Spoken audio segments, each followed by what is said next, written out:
You're in a strategy meeting. The quarterly data is in front of you. You can see the pattern. You know what needs to happen, and you understand the implications better than anyone in the room. But getting from that insight to communicating the decision feels very difficult. You're not confused. You just need a moment longer to organize your thoughts, a moment longer to find the right words. Well, your strategic thinking is fine. Your ability to see the big picture hasn't disappeared, but accessing that capacity requires more mental effort than it used to. That's because your brain changes during the menopause transition. I'm Dr. Jura Lasas. I have a PhD in neuroscience from University of Washington, and I've spent over 15 years in clinical research and drug development. My goal is to translate peer-reviewed neuroscience into practical guidance for women navigating perimenopause without losing their professional edge. I've stood in plenty of business meetings feeling exactly this way. And I'd like to explain why your decision-making feels different. I remember one specific meeting. It was the end of the year lessons learned review. The CEO asked for a question I had been expecting. Everyone was waiting.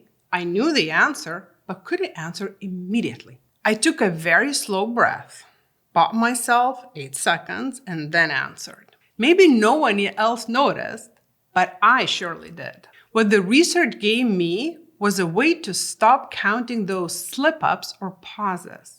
The prefrontal cortex, the brain's region sitting right behind your forehead and responsible for your executive function, is one of the most estrogen-sensitive regions in the brain. What you're experiencing has a mechanism, and we can work with mechanisms. Many women report difficulty with planning and organizing. Sometimes it's hard to shift between tasks. You could also feel mentally slower when making decisions. These are real experiences, and they're especially relevant to professional and executive women. Planning, deciding, switching between problems, and communicating complex things is not optional in their work. It is the work. But when the researchers test executive functioning objectively during perimenopause by actually measuring your ability to make decisions, stay focused, and organize information, the results are mixed, very mixed. A 2023 review in Current Psychiatry Reports by Metcalf and colleagues examined the latest research on cognitive changes during perimenopause. They found that difficulties with verbal memory or attention were more widespread than difficulties with executive function. Some research does report subtle weaknesses in very specific executive tasks. One of them is set shifting, which is the ability to switch between tasks or rules. Another one is updating, meaning refreshing information in working memory. But other studies show stable performance. And many women perform completely within normal ranges across the entire transition. So there's a gap. Women often report feeling cognitively different, yet standard neuropsychological tests do not always detect problems. This does not mean the symptoms are imaginary. It means the tools we use don't fully capture what is happening. The changes may be very subtle or context dependent. To understand the experience properly, we likely need better tools. Your ability to manage complexity didn't go anywhere. Your intelligence or leadership ability didn't change. What could change when you are in perimenopause is how efficiently you get stuff done. Think of it this way. You are a skilled architect. You still know how to design a building. You can see how the pieces fit together. That expertise didn't go anywhere. But the tools you're using don't feel the same. The pencil isn't sharp. The ruler seems bent. You're still a great architect, but it might take more effort to be of the same greatness. If this topic is useful to you, please subscribe. I post one video every week, each one looking at a specific question about the brain and perimenopause. One topic at a time, grounded in research. Many studies show that the cognitive functions most reliably affected during perimenopause are verbal learning and memory.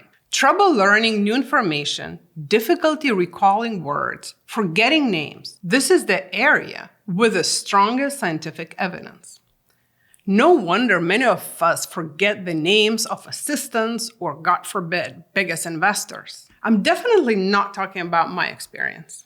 Here is a finding that got me thinking more about the executive functions in perimenopause. A 2021 study looked at cognitive profiles of perimenopausal women. Not averages across the group, but individual patterns. When they analyzed the data, they didn't find one universal pattern. They found 4 completely different profiles. Some women had no cognitive issues across the board. Some had weaknesses in verbal memory.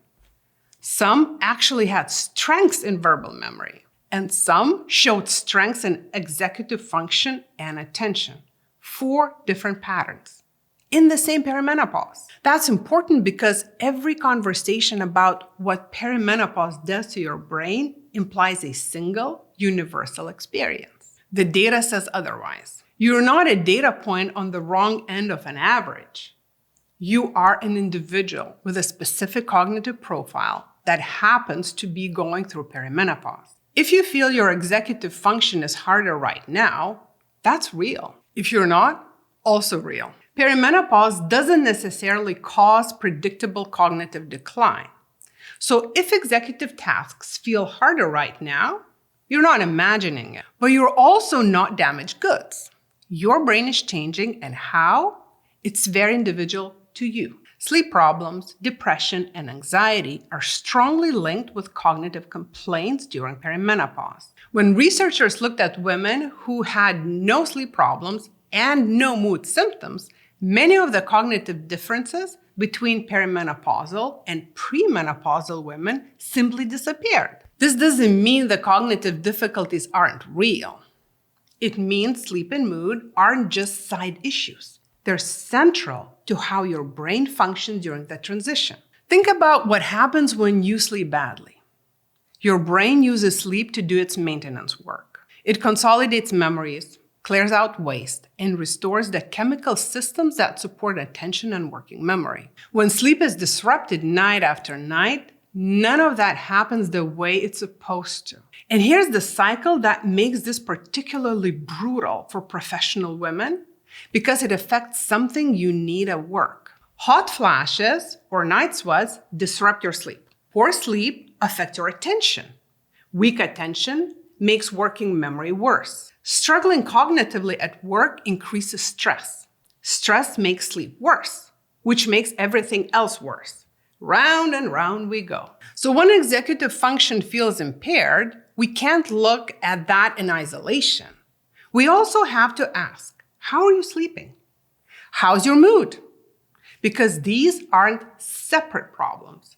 They're all pulling at the same system at the same time. Now, let's talk about what's happening in your prefrontal cortex specifically, because this is where it gets interesting. The prefrontal cortex is your brain's command center for complex thinking, planning, decision-making, task switching, cognitive control. And it turns out it's highly sensitive to estrogen. A 2014 review in Human Brain Mapping looked specifically at how estrogen affects the prefrontal cortex during the menopause transition. They found that the prefrontal cortex needs a very specific neurochemical environment to function well. 2 neurotransmitters, in particular dopamine and norepinephrine, need to be at just the right levels. Not too little, not too much. Too little, and you get bigger mental fatigue. Too much, and you get rigid, mental inflexible. And estrogen helps maintain that balance. So obviously, when estrogen levels fluctuate during perimenopause, that balance in the brain becomes unstable. Now here's a finding I want you to note. When estrogen is high, your brain can handle more pressure before performance starts to suffer. When estrogen is low, it takes less stress to knock the system off balance. Animal studies show that when estrogen levels were high, it took about twice as much stress to disrupt the prefrontal cortex compared to when the estrogen levels were low. Twice as much. That is not a small difference.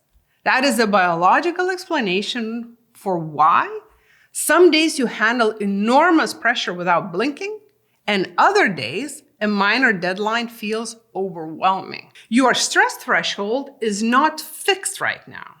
It is moving with your estrogen. The days you feel less resilient are not character failures. They are lower estrogen days. Understanding the mechanism gives you something more useful than reassurance. It gives you a framework for working with your brain instead of against it. The first lever is how you design your decision. If your prefrontal cortex is not equally sharp all day, then timing matters more than it used to. Protect your clearest hours for the work that requires precision.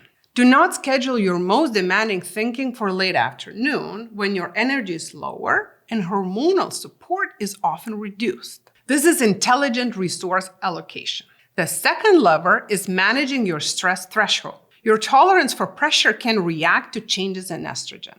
On days when your stress is easier, remember, it's biology, not weakness. Try to reduce unnecessary stress where possible. You can have a short reset moments between intense tasks. Take sleep seriously, not as a lifestyle advice, but as direct support for your prefrontal cortex. Third lever is how you communicate.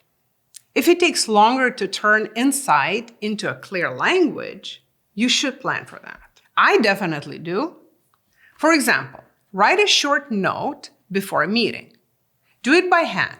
That also triggers another brain-body connection mechanism. More on that in other videos. It's okay to pause briefly before answering a complex question.